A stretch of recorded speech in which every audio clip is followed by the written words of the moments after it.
মেঝেতে বসে পড়ল আয়াস। মাথা নত করে বলল, আমার রাত তো তাকে ছাড়া কাটতে চায় না।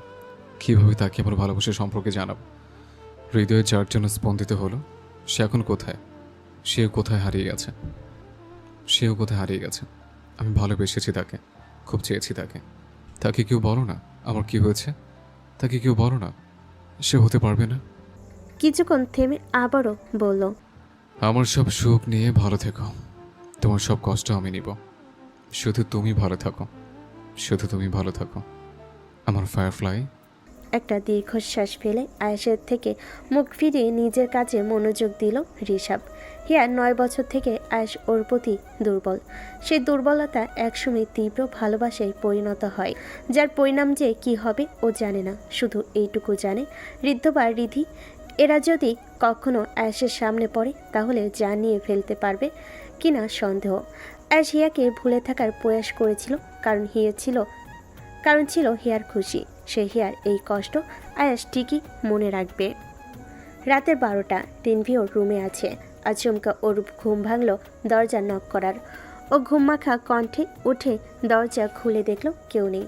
আবার লক করে ঘুমাতে আসলে আবারও কেউ নক করলো। মেজাজ খারাপ হলো রিনভির। এত রাতে কি লুকোচুরি খেলার সময়? বাইরে বেরিয়ে দেখলো কেউ নেই।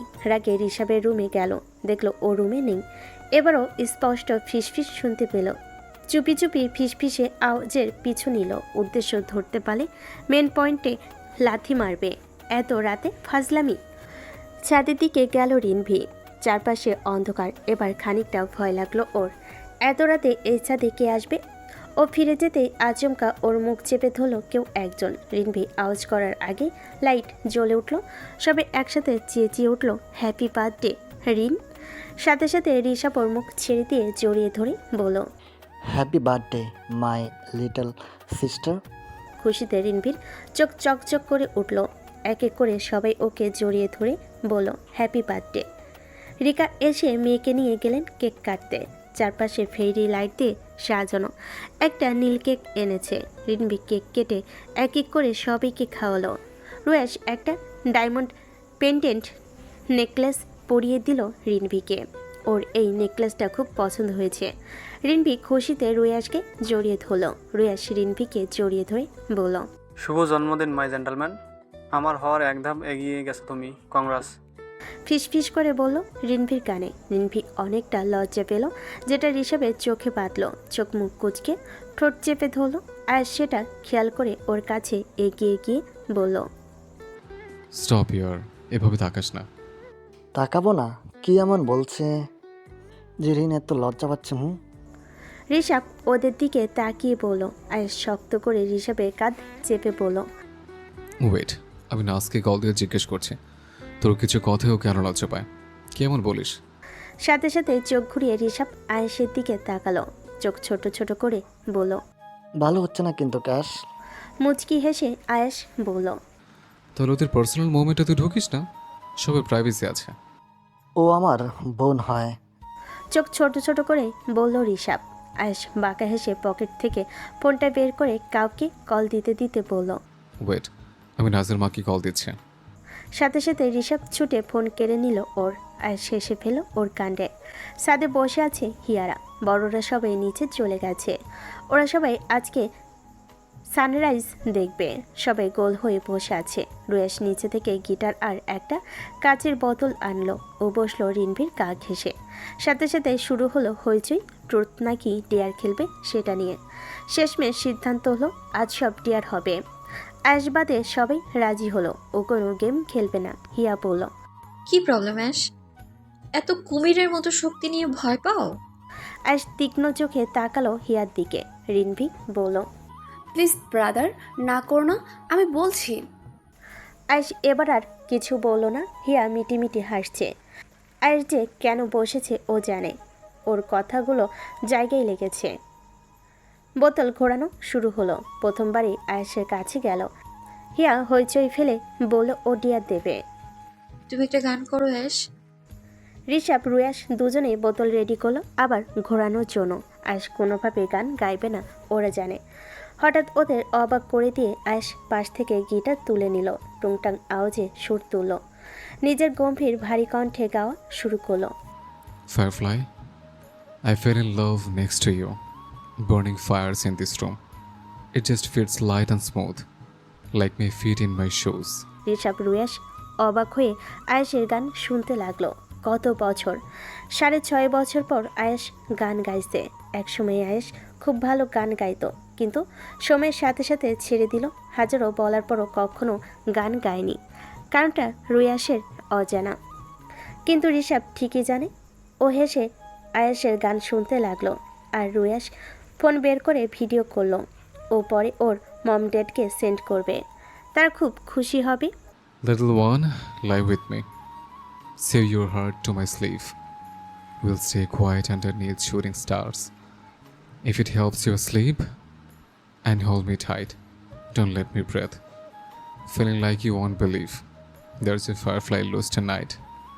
হিয়ার মনে হলো এই গানটা ও কাউকে ডেডিকেট করেছে, কিন্তু কাকে? গান থামার সাথে সাথে সবাই হাততালি দিল। খুব সুন্দর গান ছিল।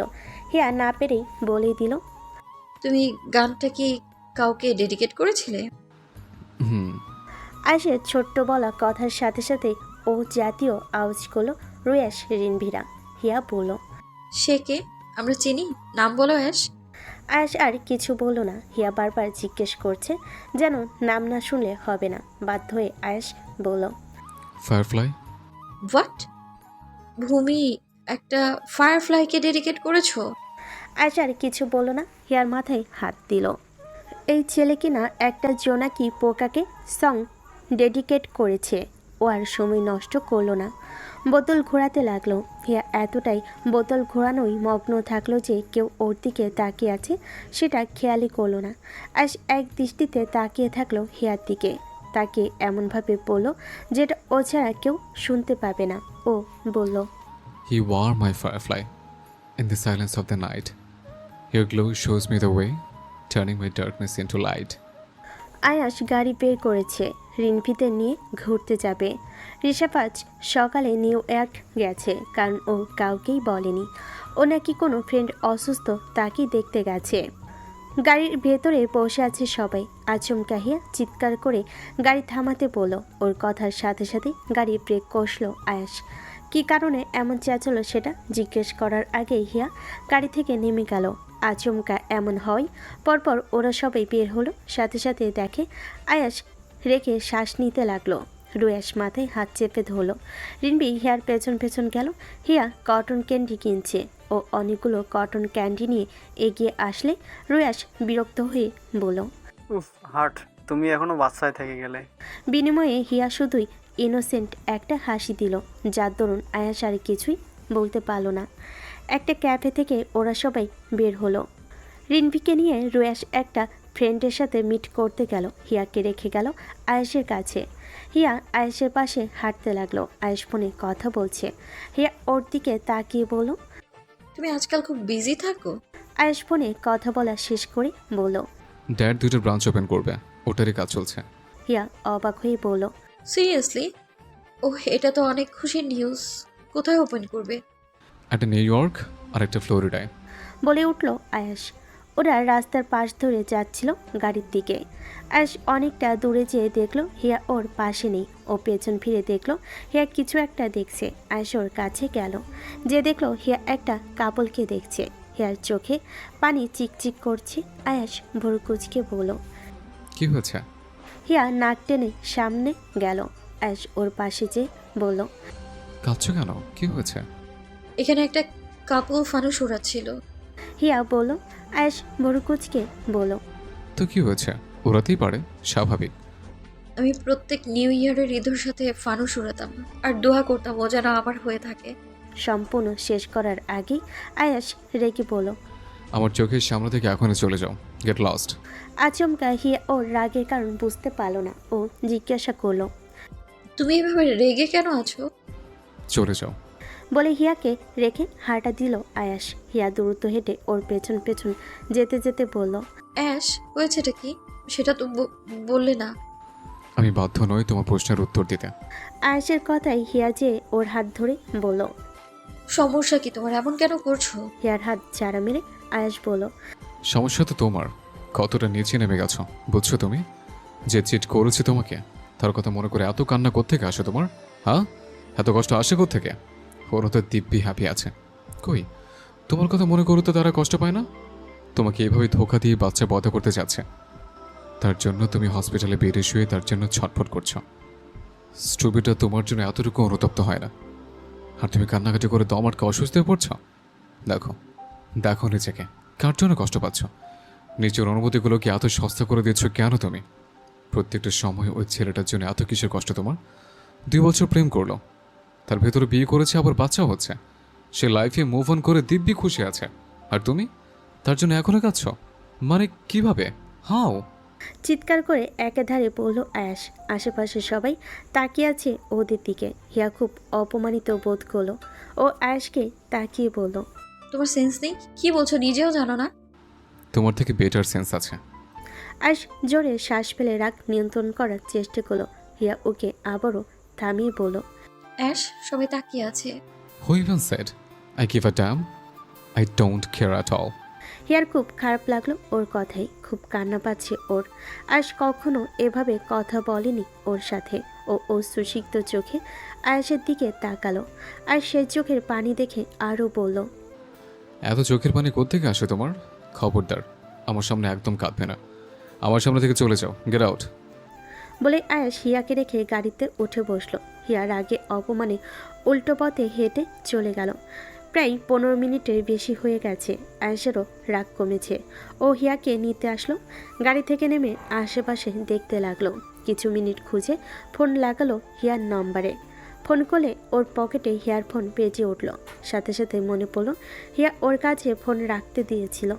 আয়াস আরও আশেপাশে গেল, কিন্তু পেল না। হিয়ার ছবি দেখিয়ে কয়েকজনকে জিজ্ঞেস করলো ওরা কেউ দেখেছে কিনা, কিন্তু দেখেনি তারা কেউ। আয়াসের এবার নিজের উপর খুব রাগ লাগলো। কেন ওভাবে হিয়াকে বলতে গেল? হিয়া বারবার ঋদ্ধর জন্য কান্নাকাটি করা দেখে ওর একদমই ভালো লাগে না। এবার মনে ভয় শুরু হলো আয়াসের। হিয়ার বাজে কিছু হলো না তো? মুহূর্তের মাঝেই গাড়িতে চেপে বসলো ও। গাড়ির স্টিয়ারিং ঘুরিয়ে দ্রুতভাবে সামনে এগোতে লাগলো। নির্জন নিস্তব্ধ একটা রাস্তায় 3টা ছেলে মিলে হিয়াকে টেনে আনলো। হিয়ার মুখে রুমাল বেঁধে রাখা। ও বারবার চিৎকার করার চেষ্টা করছে। ছেলেদের দেখে বোঝা যাচ্ছে ওরা ড্রিঙ্কস করে মাতাল হয়ে গেছে। একটারও চেঞ্জ নেই। হিয়া পা দিয়ে লাথি দেওয়ার চেষ্টা করলো। একটা ছেলেকে লাথি দিতে সক্ষম হলো। সাথে সাথে ও হালকা ছাড় পেতেই হিয়া হাত পা দিয়ে ধাক্কা দিয়ে সামনে পালালো। ছেলেগুলোও ওর পেছনে দৌড়ালো। ছেলেদের দৌড়ানোর সাথে হিয়ার দৌড়ানো ফিকে পড়লো। কিছুক্ষণের মাঝেই ছেলেগুলো ওকে ধরে ফেললো। হিয়াকে ধরে মাটিতে ছুঁড়ে ফেলো। এভাবে ছুঁড়ে ফেলায় ব্যথায় কুকিয়ে উঠল হিয়া। 2টো ছেলে হিয়াকে ধরতে হিয়া ওর মুখ খুলে কামড় বসালো একটা ছেলের হাতে। ছেলেটা ছেড়ে দিতেই হিয়া পালাতে উদ্ধত হলেই একটা ছেলে ওর গলা ধরলো। ধস্তাধস্তির এক পর্যায়ে হিয়ার গলায় তীব্রভাবে একটা ছেলের নখের আঁচড় পড়লো। কিছু রক্ত বের হলো। ছেলেগুলো আবারও হিয়াকে মাটিতে ছুঁড়ে ফেলো। 2টো ছেলে হিয়ার হাত মাটির সাথে চেপে ধরলো। আর বাকি একটা ছেলে হিয়ার উপরে বসে নিজের প্যান্ট খুলতে লাগলো। ভয়ে হিয়া জোরে জোরে কেঁদে ফেলো। বারবার বলল, হেল্প, প্লিজ হেল্প। জঙ্গল হয় কেউ টের পেল না সেই আর্তনাদ। হিয়ার উপর বসা ছেলেটা সম্পূর্ণ প্যান্ট খুলে ফেললো। হিয়া পা দাপাতে লাগলো। রাগে ছেলেটি হিয়ার গলার কাছে মুখ নিয়ে যেতে হিয়ার হাত পা ছাড়ানোর চেষ্টা করলো। ছেলেটি হিয়ার কাছাকাছি হতেই আচমকা আর্তনাদ করে হিয়ার উপরে পড়ে গেল। ভয়ে বাকি ছেলেরা হিয়ার হাত ছেড়ে দিল। আজ রক্তচক্ষু নিয়ে তাকিয়ে আছে ছেলেগুলোর দিকে। হিয়ার উপরে পড়ে থাকা ছেলেটাকে টেনে তুলে সরিয়ে হিয়াকে ওই অবস্থায় জড়িয়ে ধরলো আয়াস। হিয়াও আয়াসকে জড়িয়ে ধরে কেঁদে দিল। বাকি ছেলেগুলো এলোমেলো পায়ে সামনে পালাতে লাগলো। আয়াস ওর বুকে হিয়াকে চেপে ধরে বলল, আমি চলে এসেছি, আর ভয় নেই। হিয়া আয়াসের বুকে মুখ লুকিয়ে কাঁদল। আয়াস আর সময় ব্যয় না করে হিয়াকে কোলে তুলে নিল। হিয়াও তখনও আয়াসের ঘাড়ে মুখ লুকিয়ে কাঁদতে লাগলো। আয়াস হিয়াকে গাড়ির ফ্রন্ট সিটে বসিয়ে দেখলো হিয়ার গেঞ্জির কিছু অংশ ছিঁড়ে বুকের কিছু অংশ দৃশ্যমান হয়ে গেছে। আর সেদিকে তাকাতে ওর মাথায় রক্ত উঠে গেল। নিজের শার্ট খুলে হিয়ার গায়ে ভালোভাবে দিয়ে চলে আসতে নিলেই আবার হিয়ার কাছে যে ওর কান্নারত মুখ ধরে বলল, একদম কাঁদবে না, আমি এক্ষুনি আসছি, ভয় পাবে না। বলে হিয়ার চোখের পানি মুছে দরজা লক করে দিল। গাড়ির পেছন থেকে ডিকি খুলে একটা হকি স্টিক বের করে এগিয়ে গেল ওই ছেলেগুলো যেদিকে এগিয়ে গেছে সেদিকে। একাধারে হকি স্টিক দিয়ে আঘাত করছে ছেলেগুলোকে আয়াস। এই শীতের মাঝেও ঘামতে লাগলো। তিনজনের ভেতর দুজনই জ্ঞান হারিয়েছে আগেই। একটা ছেলের তখনও জ্ঞান ছিল। আয়াস হকি স্টিক ছুঁড়ে ফেলে ছেলেটার উপর বসে পড়ল। তোদের ধারণা আছে কার দিকে হাত বাড়িয়েছিস? ওর দিকে চোখ তুলে তাকানো মানে। আর সেখানে তুই কোন সাহসে ওর গায়ে হাত দিয়েছিস? বলে হাত ভেঙে দিল আয়াস। সাথে সাথে ছেলেটি চিৎকার করে অজ্ঞান হয়ে গেল। আয়াস উঠে রাগে একতলা থুতু ফেলে ওর হকি স্টিক নিয়ে ফিরে আসলো গাড়ির দিকে। ডিকিতে হকি স্টিক রেখে ও এগিয়ে গেল হিয়ার দিকে। দরজা খুলে দেখলো হিয়া জ্ঞান হারিয়েছে। অতিরিক্ত ভয়, কান্নাকাটি, দৌড়, জ্ঞান হারিয়েছে। আয়াস হিয়ার মুখ চাপড়ে বলল, এই ফায়ারফ্লাই, তাকো আমার দিকে। Firefly, I am sorry. বলে খেয়াল করলো হিয়ার গলায় নখের আঁচড়গুলো, সেখানে রক্ত জমাট বেঁধেছে। আজ গাড়িতে উঠে বসল। একটা টিস্যু ভিজিয়ে হিয়ার দিকে ঝুঁকে গিয়ে গলায় জমাট বাঁধা রক্তগুলো পরিষ্কার করতে লাগলো। পরিষ্কার শেষে ও হিয়াকে নিজের কোলে বসে ওর শার্ট দিয়ে ভালো মতো ঢেকে বাম হাত দিয়ে ওকে জড়িয়ে ডান হাত দিয়ে গাড়ি স্টার্ট দিয়ে নিজ গন্তব্যে রওনা হলো। রিধিকে আজ হসপিটালে নিয়ে গিয়েছিল ঋদ্ধ। কিছুদিন যাবৎ রিধি খুব পেটে ব্যথা করছে। বাড়িতে নেই রিধিকে কোলে নিয়ে উপরে উঠল ঋদ্ধ। রোকসানা স্নিগ্ধকে দাঁড় করালো। সদ্য ডিউটি থেকে ফিরেছে ও, হাতে এখনও অ্যাপ্রন ঝুলানো। রোকসানা বলেন, হৃদকে ডক্টর কি বলছে? স্নিগ্ধ বলল, রিধি আপুর প্রেগনেন্সি অনেক কমপ্লিকেটেড, রিস্ক আছে বাচ্চা ও মায়ের। আর সুস্থ সবলভাবে বাচ্চা হয়ে গেলে নেক্সট আর বাচ্চা নিতে পারবে না, তাহলে বাচ্চার চান্স থাকবে না। খুব কেয়ারে রাখতে বলেছে। বাচ্চার ডেলিভারি ডেটের আগে হবার সম্ভাবনা আছে। এতটুকু শুনেই রাবিয়ার কলিজা শুকিয়ে গেল। মেয়ের মৃত্যুর কথা উনি কোনো মতে ভাবতে পারে না। হাজার দোষ করলো উনি মা, কখনো সন্তানের মৃত্যুর কথা ভাবতে পারে না। নিধি বলল, ভাইয়া, ডক্টর কি বলেছে? কি হবে, ছেলে নাকি মেয়ে? স্নিগ্ধ খুবই ক্লান্ত। একাধারে পেশেন্ট দেখায় লেগেছে ওর। সদ্য ইন্টার্ন শেষ করে হসপিটালে জয়েন হয়েছে। এখন পেশেন্ট দেখা সব কিছু মিলে খুব ব্যস্ত। সিঁড়ি বেয়ে উপরে উঠতে উঠতে বলল, এখন বাচ্চা ছেলে না মেয়ে জানানোর রুল নেই, কিন্তু আমি যতটুকু বুঝেছি ওদের ছেলে হবে। আজ এক হাতে হিয়াকে কোলে করে নিয়ে অন্য হাতে ওর রুমের দরজা খুলো। হিয়াকে বেডে শুয়ে দিয়ে ওর পা থেকে জুতো জোড়া খুলে ফেল। হিয়ার রুম হিটার অন করে হিয়ার গায়ে ব্ল্যাঙ্কেট জড়িয়ে দিল। অ্যাশ ফার্স্ট এড এনে হিয়ার পাশে বসলো। কল লাগালো রুয়াসের নাম্বারে। রুয়াসের কল রিসিভ করতে করতে অ্যাশ তুলোই অ্যান্টিসেপটিক নিয়ে নিল। রুয়াস সময় নিয়ে কল রিসিভ করলো। কল স্পিকারে ছিল বিধায় অ্যাশ হিয়ার গলার নখের ক্ষতে অ্যান্টিসেপটিক দিতে দিতে বলল, রুশ, রেনভিকে নিয়ে ফার্ম হাউসে ঋষি ওখানে আসছে। ব্রো, তোমরা কি চলে গেছো? রুয়াসের করা প্রশ্নে আয়েশ ছোট্ট করে বলল, হ্যাঁ। রুয়াস আবার বলল, আচ্ছা ব্রো, আমরা এখনই রওনা দিচ্ছি। রুয়াস কল কাটতেই আয়েশ অন টাইম ব্যান্ডেজ করে দিল। আপাতত ও হিয়ার ড্রেস চেঞ্জ করলো না, ওই অবস্থায় ওকে রাখলো। রিনভি এসে ড্রেস চেঞ্জ করিয়ে দিবে। এই ঘটনা ও কাউকে বলবে না, সামনাসামনি বলবে বিধায়। আয়াস আলমারি থেকে শার্টার ট্রাউজার নিয়ে ওয়াশরুমে গেল। সময় নিয়ে শাওয়ার নিল ও ওর শার্টসহ মুখের কয়েকটা জায়গায় ছিটেফোঁটা রক্ত শুকিয়েছিল বলেই সময় নিয়ে শাওয়ার নিয়েছে ও। ওয়াশরুম থেকে বেরিয়ে ভালোভাবে চুল শুকিয়ে আবারও হিয়ার পাশে বসলো। কিছুক্ষণ এক দৃষ্টিতে তাকিয়ে থাকলো হিয়ার দিকে। হিয়ার এক হাত ধরে চুমু খেয়ে আয়াস বলল, তোমাকে পাওয়ার যুদ্ধের শেষ বাধাটা তুমি নিজে ছিলে, নাহলে তোমাকে পাওয়া এতটা কঠিন ছিল না। তুমি আমার সেই চাওয়া ছিলে। যদি পেতাম আমি সব কিছু ধ্বংস করে দিতে প্রস্তুত ছিলাম, কিন্তু তুমি তো আমাকেই ধ্বংস করে দিয়েছিলে। তুমি আচমকা আমার সাথে কথা বলা বাদ দিয়ে দিলে। আমি কত কান্না করেছি, কত ছটফট করেছি, কত রাত নির্ঘুম কাটিয়েছে। এ সম্পর্কে কখনো তুমি জানতেও পারোনি। দয়া করে কখনো আর নাও জানতে পারো।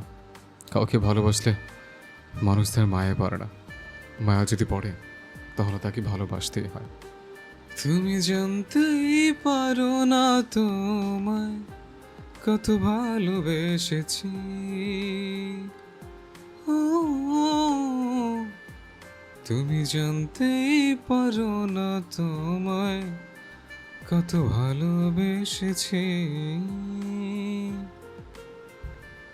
একজন মানুষ অনেকজনকে ভালোবাসতে পারে, কিন্তু মায়ায় শুধু একজনেরই পড়ে। আর তোমার জীবনে সেই মায়া হব আমি, যাকে ভালোবাসতে তুমি বাধ্য হবে। সবাই ভেবেছিল মুভ অন করে ফেলেছে, কিন্তু তোমার থেকে মুভ অন কেমনভাবে করতে হতো আমি জানতাম না। তুমি আমার হিয়া, হিয়া ছাড়া কেউ বাঁচতে পারেন না। সেখানে আমি মুভ অন কীভাবে করব? তোমাকে না চাইতে কেউ পেয়ে গেছিল, আফসোস লাগতো তার জন্য। কতদিনের সৌভাগ্য মাসে, যাকে পাওয়ার জন্য আমি মনের সাথে দোয়া করতাম। আমার মনের সাথে দোয়া সে চাওয়া ছাড়াই পেয়ে গেল, আফসোস লাগতো তার জন্য। সে কখনোই জানতে পারলো না তোমাকে হারলে কেমন লাগে, তোমাকে দেখার আকুতি কেমন হয় সে জানতে পারলো না।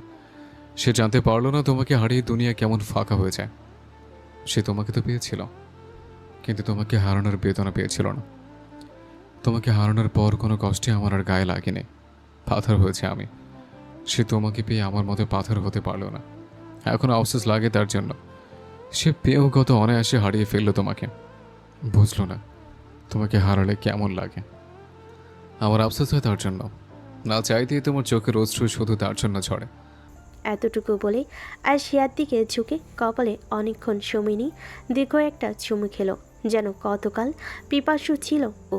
হিয়ার দিকে ঝুঁকে থেকেই বলল, তুমি না চাইতে আমার জীবনে আবার ফিরে এসছো, না চাইতো আমার সব এলোমেলো করে দিয়েছ। এখন তুমি হাজার চাইলেও আমার জীবন থেকে যেতে পারবে না, চাও বা না চাও। আমার হয়ে তোমার বাকি জীবন কাটাতে হবে। তোমার সুখ দুঃখ খুশি অশ্রু সবই আমার মালিকানায় বন্দী হবে। তুমি চাইলেও আমার থেকে ছাড়া পাবে না। অনেক জ্বালিয়েছ আমাকে, আর নয়, এবার শুধু আমি জ্বালাবো তোমাকে। রেডি হও ফায়ারফ্লাই, খুব দ্রুতই তুমি আমার মালিকানায় লেখা হবে। আমি কিন্তু তোমার মতো জ্বালাবো না, আমার জ্বালানো খুব ভয়ঙ্কর হবে। সইতে পারবে তো তুমি? বলেই হিয়ার ঠোঁটে কোমলভাবে চুমু খেলো আয়াস। নেশা লাগানো কণ্ঠে বলল, তুমি শুধু আমার, তোমার সব আমার, তোমার সব শুধু আয়াস আহমেদের, আর কারণ না। বলেই ধীর পায়ে বেরিয়ে গেল রুম থেকে। এখানে আর থাকা হিয়ার জন্য একদমই ভালো হবে না। ও জানা হিয়ার অসুস্থতার সুযোগ নিতে, কিন্তু আর কিছুক্ষণ থাকলে ও আর নিজেকে কন্ট্রোল করতে পারবে না। রিনবি এসে শুনতে পেল সব। ও তাড়াতাড়ি উপরে হিয়ার কাছে গেল। রয়াসও ওর পেছন পেছন গেল। ড্রয়িং রুমে শুধু ঋষভ আর আয়াস থাকলো। ঋষভ আরও ঘন্টাখানেক আগে এসেছে বিধায়ও হিয়াকে নতুন করে দেখতে গেল না। আয়াস কফি করে এনেছে দুজনের জন্য। কফি খেতে খেতে ঋষভ বলল, কেন জানাচ্ছিস না ওকে? কিছু জিনিস অজানা থাকেই ভালো। আয়াস কফির মগে চুমুক দিতে দিতে বলল। ঋষভ ওর দিকে তীক্ষ্ণ দৃষ্টিতে তাকিয়ে বলল, দেখ অ্যাশ, প্রথমবার ওকে জানাতে দেরি করেছিস বিধায় তুই ওকে হারিয়েছিলি, কিন্তু ভাগ্য তোকে আরও একটা সুযোগ দিয়েছে। এই সুযোগ তুই হাতছাড়া করিস না, সময় নষ্ট করিস না। ও যদি এবারও হারিয়ে যায়? রাগী দৃষ্টিতে ঋষভের দিকে তাকিয়ে আয়াস বলল, ইতিহাসের পুনরাবৃত্তি আমি হতে দেব না। ভাগ্য ওকে আবার ফিরিয়ে দিয়েছে, কারণ ও আমার ছিল আর আমারই থাকবে। হাজার চাইলেও আমার থেকে কেউ আলাদা করতে পারবে না, কেউ না। কি ভেবেছে প্রথমবার যেতে দিয়েছে বলে প্রত্যেকবার যেতে দেব? ভুল। প্রথমবার ওর নিজে গেছে, আমাকে সুযোগ দেয়নি, কিন্তু এবার আমি যেতে দেব না। সুযোগও পাবে না আমাকে ছেড়ে যাওয়ার, শুধু সুযোগ পাবে বিয়ের আগে অবধি আমাকে ভালোবাসার। কারণ আমি জোর করতে চাই না। ততদিন আমি ওকে বিয়ে করব না যতদিন না ও নিজে আমাকে বলে ও আমাকে ভালোবাসে। আর এই সময়ের ভেতরও বন্দি থাকবে আমার নজরে। ওর সাথে যা হবে সব আমার ইচ্ছায়। বলেই এক চুমুকে কফি শেষ করে কিচেনের দিকে গেল আয়াস। ঋষভ সেদিকে তাকিয়ে দীর্ঘশ্বাস ফেলে মনে মনে হিয়াকে বলল, তুই চাইলেও হার পালাতে পারবি না। তুই না চাইতে বন্দি হয়ে গেছিস বোন। আশ ইবনের বন্দিনী তুই। মা, আমি তোমাকে কিছু বলতে চাই। রিধির বলা কথাই রাবিয়া ভুরকুচকে বলেন, এখন সময় নেই রিধি, পরে শুনবো। তুই আগে রান্নাঘরে যা, তোর বড় মা রান্না করছে দেখ। আমি এই কাজগুলো করে একটু পর যাব, ততক্ষণ তুই যা আপার কাছে। মা, আগে থেকে আমার কথা শোনো, খুব জরুরি একটা। আমি উফ রিধি, বললাম না পরে বলবি, যা তো এখন। খানিকটা ধমকে বলেন রাবিয়া। মায়ের ধমকে ভয় পেল রিধি। দ্বিতীয়বার আর বলার সাহস দেখালো না। ধীর পায়ে বেরিয়ে আসলো মায়ের ঘর থেকে রিধি। হিয়ার ঘরের কাছে আসতেই শুনতে পেল ঋদ্ধ হিয়ার সাথে কথা বলছে। ও কান পেতে শুনতে লাগলো। হিয়া, আমি তোমাকে কয়েকটা দিন থেকেই বলতে চাচ্ছি, বাট সময় হচ্ছে না। ঋদ্ধর ধীরে ধীরে বলা কথাই হিয়া উৎসুক হয়ে তাকিয়ে আছে। ওর তাকানোর দিকে তাকালো ঋদ্ধ। একজোড়া মায়াবী চোখ চেয়ে আছে ওর দিকে, যেন খুব ভালো কিছু শুনতে যাচ্ছে। ঋদ্ধ জোরে শ্বাস নিয়ে বলল, প্লিজ, তুমি কষ্ট পাবে না। আমি আসলে হিয়ার দিকে চেয়ে গলবিলে যেন শব্দ আটকে গেল ঋদ্ধর। হিয়া অধৈর্য হয়ে বলল, আসলে কি? ঋদ্ধ গলা ছেড়ে বলল, আমি তোমাকে ভালোবাসি। এই রিধি, তুই দাঁড়িয়ে আছিস কেন? এখনো যাসনি? কখন পাঠিয়েছি তোকে? রাবিয়ার কথায় রিধি ভয় পেয়ে কেঁপে উঠল। ভেতর থেকে হিয়াও এগিয়ে আসলো দরজার দিকে। রাবিয়া দেখলেন ভেতরে ঋদ্ধ আছে। তিনি রেগে রিধির দিকে তাকিয়ে হাত টেনে নিয়ে গেলেন। হিয়া কিছু বলার আগে রাবিয়া নিয়ে গেলেন রিধিকে। হিয়া ভেতরে যেয়ে ঋদ্ধর সামনে যে বলল, আমি জানি তুমি কি বলবে। তুমি আমাকে ভালোবাসো, তাই তো? আমিও তোমায় অনেক ভালোবাসি। বলে হিয়া ঋদ্ধকে জড়িয়ে ধরল। ঋদ্ধ নিজের থেকে হিয়াকে ছাড়িয়ে বলল, আমার এখন যেতে হবে, আমি পরে আবার আসবো। বলেই বড় বড় পায়ে ঘর ছেড়ে বেরিয়ে গেল ঋদ্ধ। সেদিকে তাকিয়ে হিয়া মুচকি হাসলো। এটা ভেবে যে ঋদ্ধ লজ্জা পেয়েছে। রাবিয়া মেয়েকে টেনে ঘরে ঢুকিয়ে বলল, কি শুনছিলি ওদের কথা? আমি কিছু শুনিনি মা। রিধি ভয় পেয়ে উঠল। রাবিয়া তেতে উঠলেন মেয়ের উপর, রেগে বললেন, শুনছিলি না? আবার দাঁড়িয়ে কি করছিলি? রিধি ওদের বাগদান হয়ে গেছে। ওদের অনেক প্রাইভেট কথা থাকতে পারে। তুই অবুঝ না যে এভাবে কান পেতে শুনবি? 24 বছরের যুবতী, কোথায় দাঁড়াতে হয় কোথায় দাঁড়াতে হয় না সেটা বোঝার মতো বুদ্ধি তোর আছে। পরের বার থেকে যেন এমন ভুল না দেখি। বলে বেরিয়ে গেলেন তিনি। রিধি মুখে হাত চেপে কেঁদে উঠল। ঋদ্ধকে ও ভালোবাসে, এই কথা ও কিভাবে বলবে? ঋদ্ধ কথা দিয়েছে ও সবাইকে এই বিষয়ে জানাবে, কিন্তু ওরা কেউই এখন বলতে পারছে না। পুরাতন কথা মনে করে রিধির চোখ ভিজে গেল। নিজের পেটে হাত দিয়ে বলল, তোমার বাবাকে পাওয়ার লোভ আমি সামলাতে পারিনি বাবা। জড়িয়ে গেলাম তার সাথে। নিজের সুখের কথা চিন্তা করেছি। এই পৃথিবীতে সবাই স্বার্থপর, আমিও শুধু নিজের স্বার্থের কথাই ভেবেছিলাম। কিন্তু কখনো ভাবিনি আমার স্বার্থ কারোর জীবনটা নষ্ট করে দেবে। আমি একবারও হিয়ার কথা ভাবিনি, ভেবেছি নিজের কথা, ঋদ্ধর কথা। আমার খুব খারাপ লাগছে বাবা, এমন করা আমার উচিত হয়নি। কিন্তু আমি কি করব বলো? উচিত অনুচিত তখন আমার মাথায় আসেনি।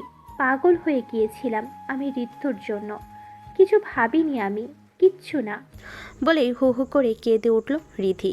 বাইরে দাঁড়িয়ে থাকা কাজের মেয়েটা এগিয়ে এসে বলেন, রিধি কাঁদতে কাঁদতে বলল, আমার অপরাধ বোধ আমাকে কুড়ে কুড়ে খাচ্ছে সীমা। আমাকে তিলে তিলে শেষ করছে, আমাকে শেষ করে দিচ্ছে। হিয়া সকালে উঠতেই দেখলো ওর পাশে রিনভি ঘুমিয়ে আছে।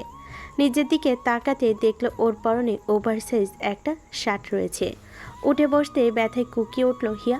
গায়ের বিভিন্ন জায়গায় তীব্র ব্যথা অনুভব করছেও। ওর আওয়াজ শুনেই পাশ থেকে রিনভি তাড়াতাড়ি উঠে বলল, কি হয়েছে? কোথায় ব্যথা করছে?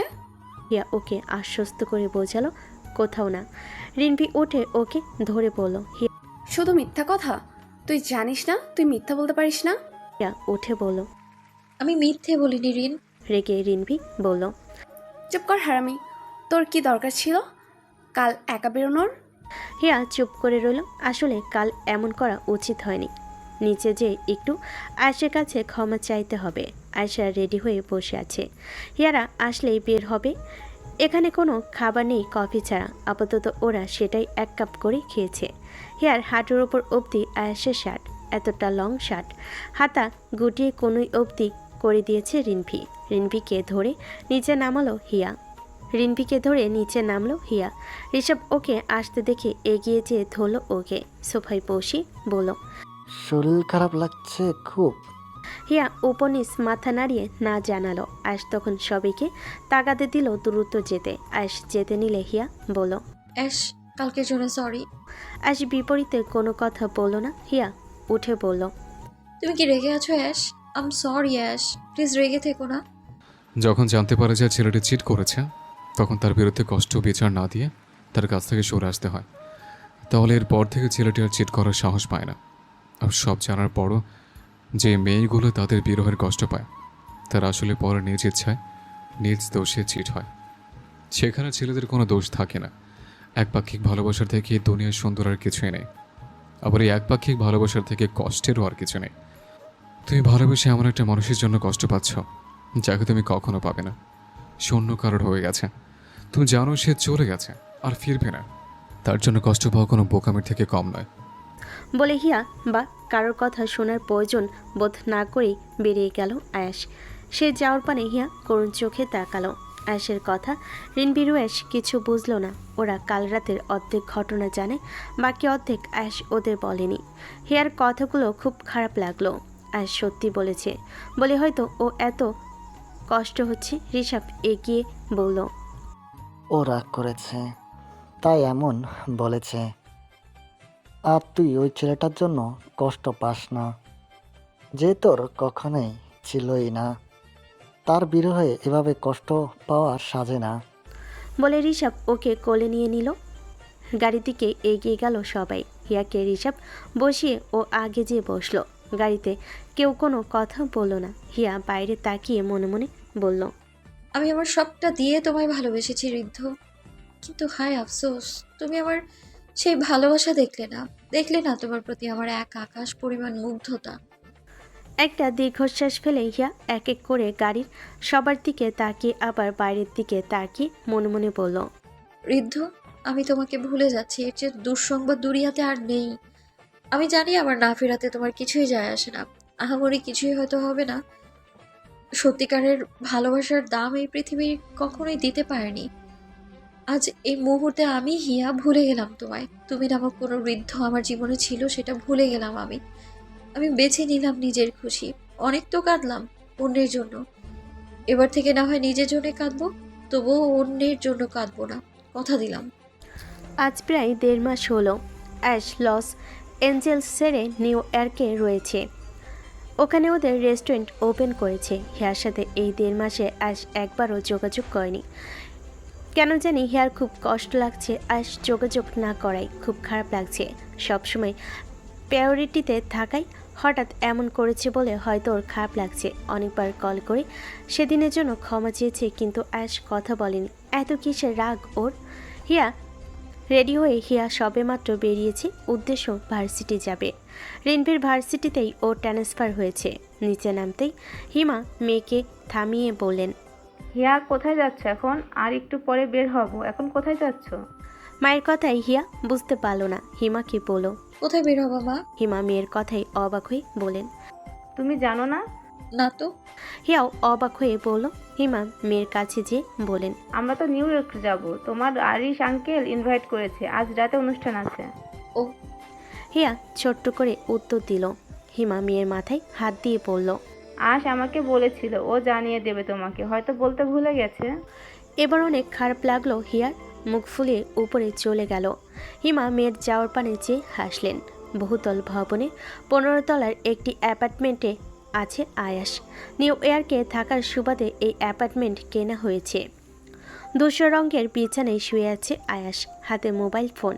ফোনের হোম স্ক্রিনে জল করছে হিয়ার হাস্যোজ্জ্বল একটি ছবি।